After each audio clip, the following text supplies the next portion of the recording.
અને અંતમાં ફરી નજર આજના મુખ્ય સમાચારો પર। પીઆઈ બાદ રાજ્યના 251 પીએસઆઈની બદલીનો ચીપાયો ગંજીફો।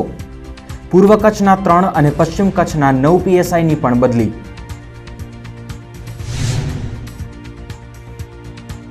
વેસ્ટર્ન ડિસ્ટર્બન્સથી જિલ્લાના વાતાવરણમાં આવ્યો એકાએક પલટો।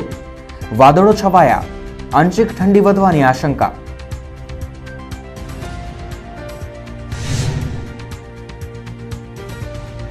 ભુજમાં અનુસૂચિત જાતિના વિદ્યાર્થીઓની છાત્રાલયની હાલત નરકાગારથી પણ બદતર।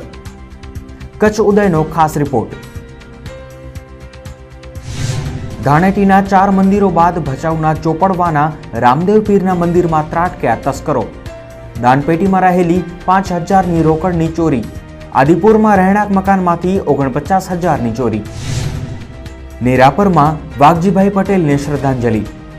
મંત્રી મોહન કુંડારિયા, વાસણ આહિર, પરબત પટેલ, શંકર ચૌધરીએ આપી હાજરી। મુંબઈના લેવા પટેલ સમાજના અગ્રણીઓની હાજરી। તો આ હતા આજના કચ્છ ઉદય ટીવી ન્યૂઝ। ફરીથી મળીશું સોમવારે, ત્યાં સુધી રજા આપશો। નમસ્કાર।